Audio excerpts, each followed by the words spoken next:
சகோதரர் பக்சிங் அவர்களின் ஊழியத்திலிருந்து விடாய் துணிக்கேற்ற வார்த்தைகள். ஜனவரி மாதம் 24ஆம் தேதி. ஐயா, இயேசுவை காண விரும்புகிறோம் என்று அவனை கேட்டுக்கொண்டார்கள். யோவான் சுவிசேஷம் 12வது அதிகாரம் 21வது வசனம். நீங்கள் ஒரு அழுக்கான பிச்சைக்காரனைப் போல இருக்கிறீர்கள் என்று வைத்துக்கொள்ளுங்கள். நீங்கள் ஒரு ராஜாவை பார்க்க செல்கிறீர்கள் என்று வைத்துக்கொள்வோம். பல ஆண்டுகளாக மாற்றப்படாத அழுக்கு கந்தலான ஆடைகளில் நீங்கள் இருக்கிறீர்கள் என்று கற்பனை செய்து பாருங்கள்.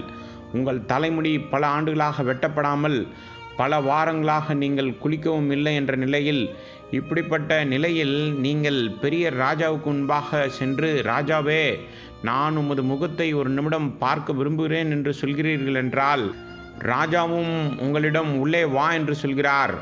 முதலில் அவர் முடித்திருத்தும் நபரை கூப்பிட்டு உங்களுக்கு ஒரு நல்ல ஹேர் கட் செய்து விடுவார்.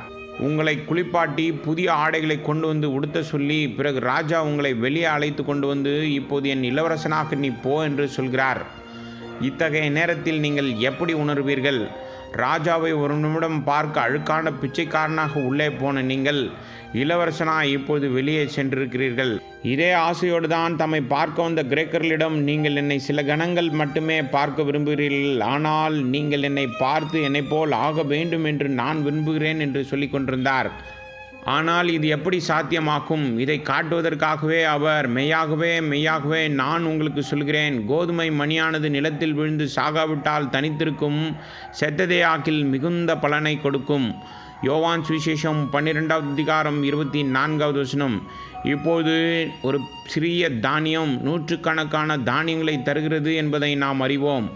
அவ்வாறே கிரேக்கர்கள் மட்டுமல்ல, முழு உலகமும் என்னை என்றென்றும் பார்க்க முடியும்.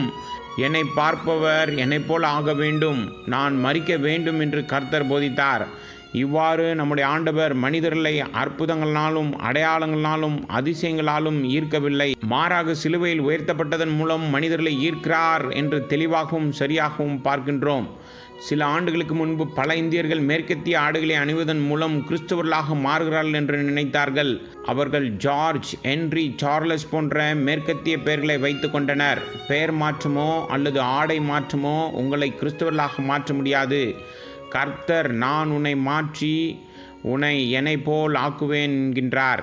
ஒரு கோதுமை மணி மரிக்கும்போது அது முழுமையான விதத்தில் அதே வகையான தானியங்களை வெளிப்படுத்துகிறது. நாம் அனைவரும் அவரை போல் ஆக வேண்டும் என்பதற்காக இயேசு கிறிஸ்து மரித்தார்.